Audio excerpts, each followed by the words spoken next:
ನವದೆಹಲಿಯ ರಾಜ್ಯಸಭಾ ಅಧಿವೇಶನ ಸಮಯದಲ್ಲಿ ನಾರಾಯಣ್ ಸಾಬ್ ಭಾಂಡಗೆ ಕನ್ನಡದಲ್ಲಿ ಮಾತನಾಡುವ ಮೂಲಕ ಗಮನ ಸೆಳೆದಿದ್ದಾರೆ. ಬಾಗಲಕೋಟೆಯಲ್ಲಿ ಕೇಂದ್ರ ಸರ್ಕಾರದ ಕೈಗಾರಿಕಾಭಿವೃದ್ಧಿ ಸೇರಿದಂತೆ ಸ್ಥಳೀಯ ಜನರಿಗೆ ಉದ್ಯೋಗಾವಕಾಶ ನೀಡಬೇಕು ಎಂದು ರಾಜ್ಯಸಭಾ ಸದಸ್ಯರಾದಂಥ ನಾರಾಯಣ್ ಸಾಬ್ ಭಾಂಡಗೆ ರಾಜ್ಯಸಭಾ ಅಧಿವೇಶನ ಸಮಯದಲ್ಲಿ ಮಾತನಾಡಿ ಸಚಿವರಿಗೆ ಮನವಿ ಮಾಡಿಕೊಂಡಿದ್ದಾರೆ. ಕೃಷ್ಣಾ ನದಿಯ ಜಲಾನಯನ ಪ್ರದೇಶದಲ್ಲಿ ನಿರ್ಮಿಸಲಾದಂಥ ಲಾಲ್ ಬಹದ್ದೂರ್ ಶಾಸ್ತ್ರಿ ಅಣೆಕಟ್ಟಿನಿಂದಾಗಿ ಬಾಗಲಕೋಟೆ ನಗರ ಮತ್ತು ಗ್ರಾಮೀಣ ಪ್ರದೇಶದ ಜನರು ಹಲವಾರು ಸಮಸ್ಯೆಗಳನ್ನು ಎದುರಿಸುತ್ತಿರುವ ಬಗ್ಗೆ ಬೆಳಕು ಚೆಲ್ಲಿದ್ದಾರೆ.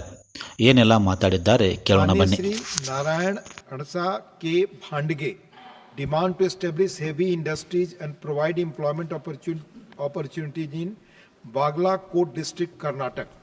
आदरणीय उपसभापति जी, अवकाश के लिए धन्यवाद. मैं हिंदी समझ तो सकता हूँ लेकिन हिंदी में अच्छा बात नहीं कर सकता हूँ, इसलिए मैं कन्नड़ में बात कर रहा हूँ.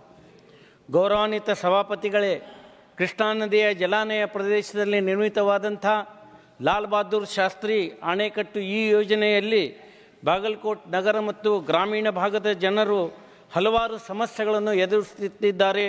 ಅದರ ಬಗ್ಗೆ ತಮ್ಮ ಗಮನವನ್ನು ಸೆಳೆಯಲು ಬಯಸುತ್ತಾ ಇದ್ದೇನೆ.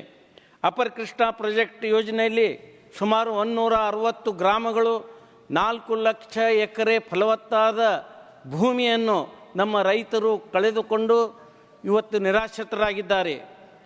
ಜಿಲ್ಲೆಯ 2,500 ರೈತ ಕುಟುಂಬಗಳು ತಮ್ಮ ಆಶ್ರಯ ವ್ಯಾಪಾರವನ್ನು ಕಳೆದುಕೊಂಡಿದ್ದಾರೆ.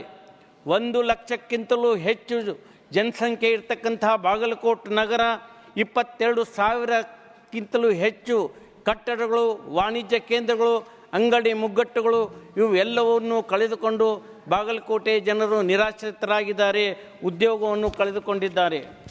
ಸನ್ಮಾನನೀಯ ಸಭಾಪತಿಗಳೇ, ಬಾಗಲಕೋಟೆ ಜಿಲ್ಲೆ ಸುಣ್ಣದ ಕಲ್ಲು, ಡೊಲೊಮೇಟ್ ಮತ್ತು ಗುಲಾಬಿ ಗ್ರಾನೈಟ್ ನಂಥ ನೈಸರ್ಗಿಕ ಸಂಪನ್ಮೂಲಗಳು ಸಮೃದ್ಧವಾಗಿದೆ.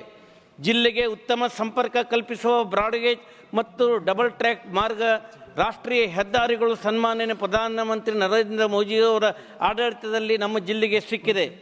ಇದರ ಸದುಪಯೋಗವನ್ನು ತೆಗೆದುಕೊಂಡು ನಿರಾಶ್ರಿತರಾದಂಥ ಸಂತ್ರಸ್ತ ಕುಟುಂಬಗಳಿಗೆ ಉದ್ಯೋಗದ ಅವಕಾಶವನ್ನು ಕಲ್ಪಿಸಲು, ಉತ್ತೇಜನ ನೀಡಲು ಕೈಗಾರಿಕಾ ಕಾರಿಡಾರ್ ಅಭಿವೃದ್ಧಿಪಡಿಸಿ ಆ ಕೈಗಾರಿಕೆಗಳಿಗೆ ತೆರಿಗೆ ವಿನಾಯಿತಿಯನ್ನು ಒದಗಿಸಬೇಕು. ಬಾಗಲಕೋಟ್ ಜಿಲ್ಲೆಗೆ ವಿಶೇಷ ಯೋಜನೆಯಲ್ಲಿ ಆದಾಯ ಮತ್ತು ವಾಣಿಜ್ಯ ತೆರಿಗೆಯಲ್ಲಿ ರಿಯಾಯಿತಿಯನ್ನು ಕೊಡಬೇಕು. ಕೇಂದ್ರ ಸರ್ಕಾರದ ಉದ್ಯೋಗದ ಅವಕಾಶಗಳಲ್ಲಿ ನಿರಾಶ್ರಿತ ಬಾಗಲಕೋಟ್ ಜನ ಮತ್ತು ನಮ್ಮ ರೈತ ಮಕ್ಕಳಿಗೆ ಮೀಸಲಾತಿಯನ್ನು ಕೊಡಬೇಕು. ಬಾಗಲಕೋಟೆ ನಗರವನ್ನು ಸ್ಮಾರ್ಟ್ ಸಿಟಿಯಾಗಿ ಪರಿವರ್ತನೆ ಮಾಡಿ ಬಾಗಲಕೋಟೆ ಜಿಲ್ಲೆಯ ಸಮಗ್ರ ಅಭಿವೃದ್ಧಿಗಾಗಿ ಕೈಗಾರಿಕೆಗೆ ಹೆಚ್ಚು ಒತ್ತು ಕೊಟ್ಟು ಕೇಂದ್ರ ಸಚಿವರುಗಳಾದ ಸನ್ಮಾನ್ಯ ಹಣಕಾಸು ಮಂತ್ರಿಗಳು, ಕೈಗಾರಿಕೆ ಮಂತ್ರಿಗಳು ಮತ್ತು ವಾಣಿಜ್ಯ ಮಂತ್ರಿಗಳಿಗೆ ತಮ್ಮ ಮೂಲಕ ವಿನಂತಿಸುತ್ತಿದ್ದೇನೆ. ಧನ್ಯವಾದಗಳು. ನಮಸ್ಕಾರ. ಶ್ರೀ